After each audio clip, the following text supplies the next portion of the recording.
একজন অমুসলিমকে যদি জিজ্ঞাসা করে মোহাম্মদ সাল্লাল্লাহু আলাইহি ওয়াসাল্লাম কাদের নবী, তারা কি বলবে? আর আমাদের মুসলমানদেরকে জিজ্ঞাসা করলে আমরা কি বলবো? আমাদের। ঠিক একজন অমুসলিমকে যদি জিজ্ঞাসা করা হয় ইসলাম কাদের ধর্ম, তারা কি বলবে? আর আমাদের মুসলমানদেরকে জিজ্ঞাসা করে সাধারণ মুসলমান, আমরা কি বলবো? আমাদের। সম্মানিত হাজিরিন, এটা একটা গলতফাহমি, ভুল ধারণা। আমি একটা ঘটনা দিয়ে শোনাই। আমরা ভবানীপুর একটা মাদ্রাসা আছে মাওলানা সোহেব ইব্রাহিম সাহেবের, এই গোপালগঞ্জে। ওখানে একবার যাওয়ার সুযোগ হয়েছে। তো জোহরের পরে এভাবে ছাত্র ভাইদের উদ্দেশ্যে সবক শোনানোর জন্য হুজুরে হুকুম করেছেন। তো আমি সবক শোনানো শেষ করে মাওলানা সোহেব সাহেব মাদ্রাসায় ঘুরে দেখাচ্ছেন। এখন ঘুরে দেখানোর সময় মাদ্রাসায় ঢুকতে একটা রুম, ওয়েটিং রুম। এই ওয়েটিং রুমের মধ্যে মাদ্রাসায় ঢুকতে ডান পাশে একটা রুম চিকিৎসালয়। এই চিকিৎসক যিনি ডাক্তার, উনি হলেন হিন্দু। এখন আমাকে সোহেব সাহেব বললেন যে আমাদের ডাক্তার সাহেব হিন্দু, আপনি যদি দাওয়াত দিয়ে যেতেন তো খুব ভালো হতো। আমি বললাম দাওয়াত তো আগে দেওয়া দরকার ছিল। ঠিক আছে, আপনি যেহেতু হুকুম করেছেন একটু ওনাকে আসতে বলেন। ওনাকে ফোন দিয়েছে, ঢাকা থেকে মেহমান এসছে, আপনি আসুন। উনি ভেবেছেন যে ঢাকা থেকে মেহমান এসছে, উনি এসে হয়তো বা অসুস্থ হয়ে গিয়েছে, চিকিৎসার জন্য ডাকতে বলেছে। উনি অল্প সময়ের মধ্যে এসছেন। আসার পর আমি তার সাথে মুসাফা মোয়ানাকা করলাম, পরিচয় দিলাম যে আমি আপনার জন্য অপেক্ষা করছি। উনি আমার হাত ধরে ওনার চেম্বারে নিয়ে গেলেন। ডাক্তারের চেয়ারে উনি বসছেন, আগের রুগীর চেয়ারে আমাকে বসিয়েছেন। এবার বসে বলতেছেন, বলুন কি সমস্যা। আগে তার প্যাড নিয়েছে, প্যাডে বলছে, বলেন নাম জুবায়ের আহমদ, বয়স 38, কি সমস্যা? ব্যথা। কোথায়? অন্তরে। কেন? আপনার জন্য। এত কথা সে তার গতি অনুযায়ী লিখছে। যখন বলছে আপনার জন্য ব্যথা, এটা রোগ, তখন মুখ তুলে দিবে, ব্যাপারটা কি? আমার জন্য ব্যথা? বলে হ্যাঁ, আপনার জন্যই আমার অন্তরে ব্যথা, এটাই আমার রোগ। বলে এটা কীভাবে? দেখুন, আমি এই মাদ্রাসায় এসে জানতে পারলাম আপনি অনেক ভালো একজন ব্যক্তি, অনেক সৎ একজন ব্যক্তি, কিন্তু এত সৎ ভালো হওয়ার পরেও আপনি যদি এই মুহূর্তে মারা যান, আপনি চিরস্থায়ী জাহান্নামে যাবেন, যার শুরু আছে আর শেষ নাই। খালিদিনা ফিহা আবাদা। কারণ আপনার সব আছে, ইমান নাই। আর ইমান ছাড়া মরবেন তো জাহান্নাম, আর একদিনের জন্য না, অনন্তকালের জন্য জাহান্নামে যাবেন। আর এটা আমার কষ্ট পাচ্ছে একদম তালিবুল ইলমদের খাদেম, যে চিকিৎসা দান করে, এমন একজন ব্যক্তি চিরস্থায়ী জাহান্নামে যাবে, এটা হতেই পারে না। এটা আমাকে খুব কষ্ট দিচ্ছে, এটা আমার ব্যথা। এখন বলছে এটা কি ভগবান বলছে? আমি বললাম ভগবান বলতে পৃথিবীতে কেউ নেই, ভগবানের কোনো অস্তিত্বই নাই। তবে আল্লাহ আছেন, আল্লাহ বলেছেন। না, আপনাদের আল্লাহ, আমাদের ভগবান। আল্লাহ কাদের? আল্লাহ কাদের? আল্লাহ আপনাদের, আমাদের ভগবান। আমি বললাম না, আপনাদেরও আল্লাহ, আমাদেরও আল্লাহ। ভগবান কোনো নাম কেউ নাই। কিছুক্ষণ বলার পর আমি বলাচ্ছি, বলুন তো সত্য করে বলুন, আসলে কি আপনি প্রমাণ দিতে পারবেন যে আপনার মালিকের নাম ভগবান? এত কতক্ষণ চুপ থেকে বলে যে আমি তো ধর্ম নিয়ে পড়াশোনা করিনি, এই জন্য বলতে পারবো না। আমি প্রমাণ দিতে পারবো যে আপনার মালিকের নাম ভগবান, ঈশ্বর, গড না আপনার মালিকের নাম। প্রমাণ যে আল্লাহ সুবহানাহু ওয়া তাআলা আপনার হাতের মধ্যে আল্লাহ লিখে দিয়েছেন, তার নাম। যে কোনো কোম্পানি, একটা মাইক, এই কোম্পানির নাম মাইকে লেখা। একটা মোবাইল, এই মোবাইলের কোম্পানির নাম তার গায়ের মধ্যে লেখা। অর্থাৎ যেই কোম্পানি থেকে তৈরি হয় ওই জিনিসটা তার গায়ের মধ্যে ওই কোম্পানির নাম বা মালিকের নাম লেখা থাকে। তো আমি আপনি এক কোম্পানির থেকে সৃষ্টি। আল্লাহ পাক আমার আপনার পরিচয় দিয়েছেন, ইন্না খলাকনাকুম মিন যাকারিন আও উনসা, আমি তোমাদেরকে এক বাপ মা থেকে সৃষ্টি করেছি। তো আপনি আমার স্রষ্টা একজন, আমি আপনি এক সৃষ্টির স্রষ্টার সৃষ্টি। অতএব আপনার আমার কে যিনি তৈরি করেছেন, ওনার নাম আপনার হাতের মধ্যে লেখা। তোর কিভাবে? আমি তার হাতের মধ্যে লেখা দেখালাম। আমি আপনাদেরকে দেখাচ্ছি, আমি তার হাতটা রাখলেই হয়ে যায়।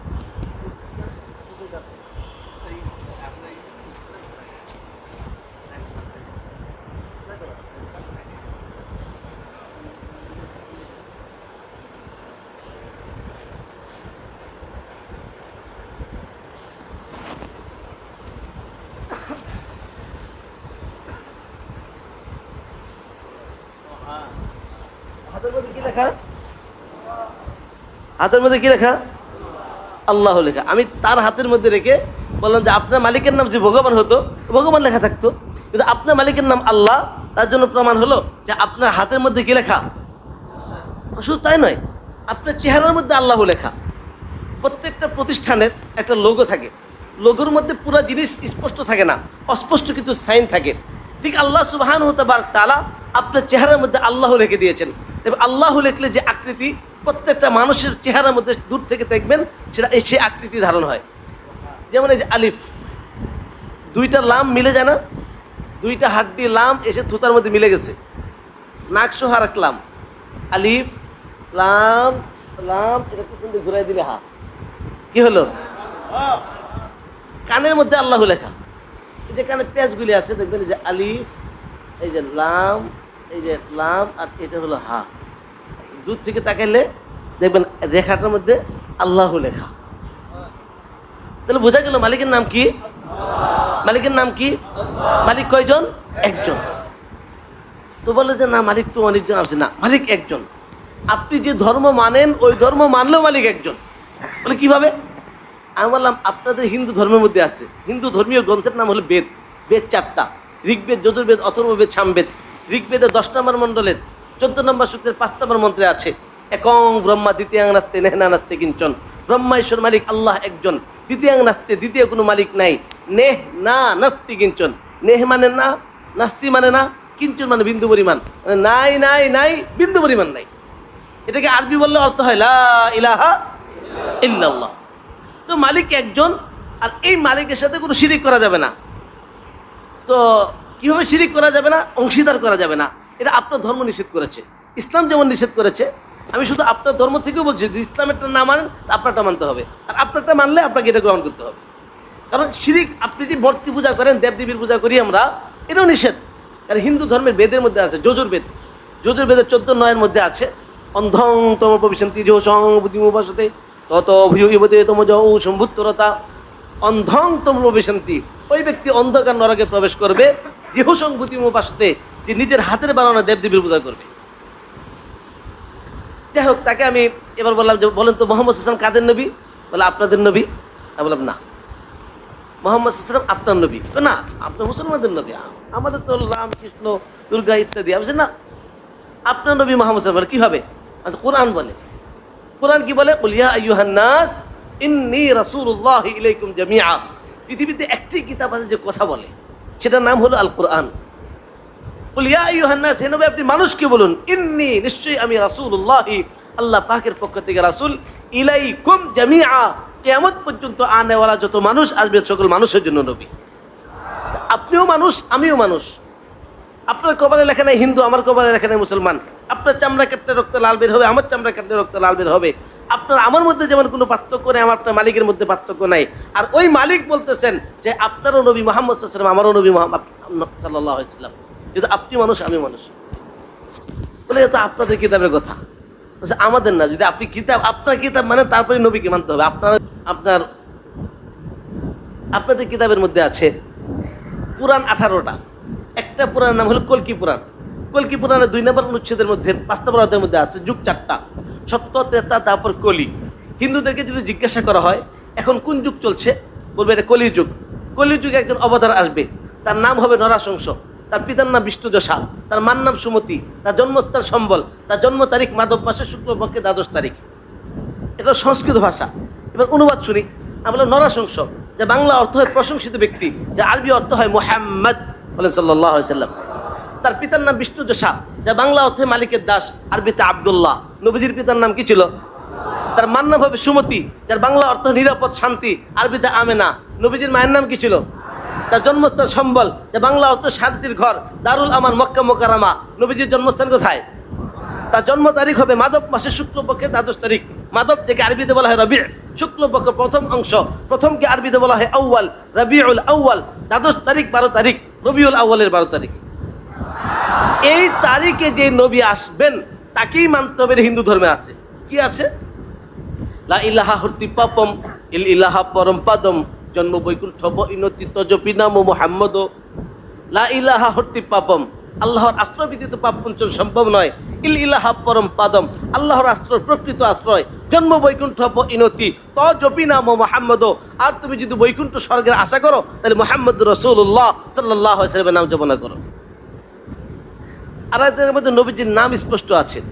হতার মহাশহিন্দ ভৌ আল্লাহ প্রমাণ আল্লাহ আল্লাহ আল্লাহ রসুল মোহাম্মদ রকম বরস আল্লাহ আল্লাহ আল্লাহ রসুল মোহাম্মদ। যাই হোক, আমি তাকে বোঝানোর চেষ্টা করলাম যে আপনার মালিকের নাম আল্লাহ আর আপনার নবী হলেন মুহাম্মাদুর রাসূলুল্লাহ সাল্লাল্লাহু আলাইহি ওয়াসাল্লাম। তাকে জিজ্ঞেস করলাম কোরআন কাদের? আমাদের সাধারণ মুসলমানরা যেমন উত্তর দেয় যে আমাদের, সে বলছেন আপনাদের। আমরা না, কোরআন আপনার। কেন? কোরআনকে জিজ্ঞাসা করলে কোরআন বলে শাহরু রমাদান আল্লাযী উনজিলা ফীহিল কুরআন হুদাল লিন। হিন্দু আগে বলছেন হিন্দু খ্রিস্টান বৌদ্ধ সবাই নাস। আল্লাহ হিন্দু খ্রিস্টান বৌদ্ধ সকলকে বলছেন যে কোরআন সকল মানুষের জন্য হেদায়েতনামা। আপনিও মানুষ, আমিও মানুষ। যদি আপনি মানুষ হন, এই কোরআন আমাকে মানা যতটুকু জরুরি, এই মাদ্রাসার প্রিন্সিপালকে মানা যতটুকু জরুরি, আপনি একজন ডাক্তার হিন্দু হওয়ার কারণে আপনার জন্য মানে এতটুকুই জরুরি। আমি বললাম যে ইসলাম কাদের ধর্ম? আপনাদের ধর্ম। আমাদের ধর্ম হিন্দু। বলছে না, হিন্দু নামে কোনো ধর্মই নেই। হিন্দু নামে একজন হিন্দুকে জিজ্ঞেস ধর্মের নাম কি? সে বলে সনাতন। হিন্দু কোত্থেকে আসছে? হিন্দু ধর্মটা মানব রচিত ধর্ম। সিন্ধু নদীর তীরে যারা বসবাস করতো তাদেরকে হিন্দু বলা হতো।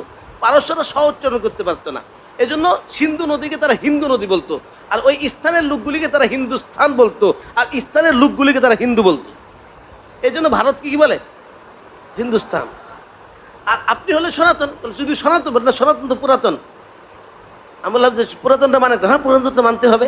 আমরা আসল প্রকৃত পুরাতন হলো ইসলাম। না, মোহাম্মদ সাল্লাল্লাহু আলাইহি ওয়াসাল্লাম থেকে ইসলাম আসছে না, এটা ভুল কথা। ইসলাম আগের থেকে আসছে। আদম আলাইহিস সালামের ধর্ম কি ছিল? নূহ আলাইহিস সালামের ধর্ম কি ছিল? সকল নবী মুসলমান ছিলেন, আর সবচেয়ে পুরাতন ধর্ম হলো ইসলাম। আপনি যদি সনাতন ধর্ম মানেন তাহলে আপনাকে মুসলমান হইতে হবে। যাই হোক, এবার তাওহীদ রিসালাত আখিরাত পুরা ইসলামের দাওয়াত দেওয়ার পরে যখন তাকে ইমানের দাওয়াত পেশ করলাম যে আপনাকে ইসলাম কবুল করতে হবে না জান্নাত জাহান্নাম, সব কথা, তখন সে এক কথা বলতেছে। সে এক পর্যায়ে এসে বলতে, হুজুর আপনার সব কথা আমি 1-1.5 ঘন্টা সময় মাত্র কয়েক মিনিট আপনাদেরকে কাজগুলো শোনালাম। হুজুর ঠিক আছে, আমি বুঝতে পেরেছি আপনার কথা সঠিক, কিন্তু আমি মরলে জাহান্নামে যাব এবং ইসলাম কবুল করা ছাড়া যদি মরি জাহান্নামে যাব, বুঝতে পেরেছি। আমার বাপদাদা যারা চলে গেছে তারাও জাহান্নামে যাবে, এটাও বুঝতে পেরেছি। কিন্তু এই কথাটা আমরা বললে জাহান্নামে যাব, এই কথা আপনি একাই জানেন না, হুজুরাও জানে। আমি হুজুরা সকলেই জানে। তাহলে তারা এতদিন আমাকে বলে নাই কেন?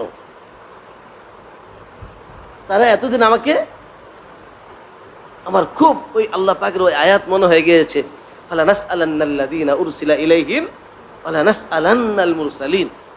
ভাই লা নাসআলান্না কোন সিগা? তাকিদ কয়টা? সাকিলা না খাফিফা? ভারী না পাতলা?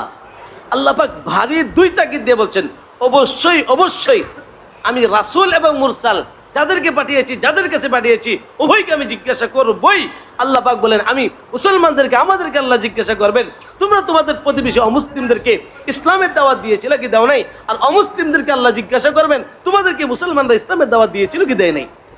কি জবাব দিব আমরা? দুনিয়াতে যদি সে আমাকে আসামির কাঠ করে দাঁড় করায় যে এই লোকগুলি এতদিন আমাকে বলে নাই কেন, আখিরাতে আমি কি জবাব দিব? সম্মানিত হাজরিন, নবী আলাইহিস সালামের ব্যথা অস্থিরতার কারণ কি ছিল? কানা রাসূলুল্লাহ সাল্লাল্লাহু আলাইহি ওয়াসাল্লাম মুতাওয়াসিলাল আহজান দাইমাল ফিকরা। শামাইল তিরমিজির হাদিস, দাইমান নবীজি সিফাত। হিন্দ ইবনে আবি হালা রাদিয়াল্লাহু তাআলা বলছেন, ওনাকে জিজ্ঞাসা করছেন, ওনাকে হাসান এবং হুসাইন রাদিয়াল্লাহু তাআলা আনহুমা, নবীজি সিফাত কেমন ছিল? সিফাত বর্ণনা করতে গিয়ে উনি বলেন, কানা রাসূলুল্লাহ সাল্লাল্লাহু আলাইহি ওয়াসাল্লাম দাইমাল ফিকরা। নবীজি সর্বদাই উম্মতের ফিকির করতেন। উম্মতের ফিকির কেমন ছিল? আল্লাহ পাক আয়াত নাযিল করেছেন, লাআল্লাকা বাখিউন নাফসাকা আলা আতারিহিম ইন লাম ইউমিনু বিহাযাল হাদিসি আসাফা। আল্লাহ পাক আফসোসের কারণটা বলেছেন, ইন লাম ইউমিনু বিহাযাল হাদিসি আসাফা। এই লোকগুলি কেন ঈমান আনছে না, এই আফসোসে আপনার জীবনটা শেষ করে দিবেন। নবীজিকে ঈমান কারা আনতেছিল না? জি ভাই, তাকরার একা একা হয় না মিলেমিশে হয়? আমি তো আপনাদেরকে সবক শোনাচ্ছি, উস্তাদরা পরে আমাদেরকে পরে বলবেন, এই কেমন তাকরার করতেছেন আপনারা, ছাত্ররা আপনার সাথে তাকরার করে না। নবীর যুগে যারা নবী, যাদের ইনলাম ইউমিনু বিহাযাল হাদিসি আসাফা, এই লোকগুলি কেন ঈমান আনছে না? তো নবীর যুগে ঈমান কারা আনতেছিল না? তো কাফের মুশরিক অমুসলিমরা কেন মুসলমান হচ্ছে না, কেন ঈমান আনছে না? এটা ছিল নবীজির ব্যথার কারণ, এটা ছিল নবীজির অস্থিরতার কারণ, এটা ছিল নবীজির জ্বালার কারণ। আমরা ওই নবীর ওয়ারিস হয়ে, ওই নবীর উম্মত হয়ে একটা বার কি অন্তরের মধ্যে ওই ব্যথা, ওই অস্থিরতা, ওই জ্বালা সৃষ্টি আসছে আমার অন্তরের মধ্যে? সময় তো হাজিরিন, রাসূলুল্লাহ সাল্লাল্লাহু আলাইহি ওয়াসাল্লাম মদিনাতুল মুনাওয়ারায় বসা এক ইহুদির লাশ যাচ্ছে, নবী আলাইহিস সালামের চোখ দিয়ে ঝরঝর করে অশ্রু ঝরছে। সাহাবায়ে বলেন, ইয়া রাসূলুল্লাহ, আপনি কেন কাঁদছেন? এ তো ইহুদির লাশ। নবীজি বললেন, সে তো চিরস্থায়ী জাহান্নামে চলে গেল, আমি তো বাঁচাইতে পারলাম না।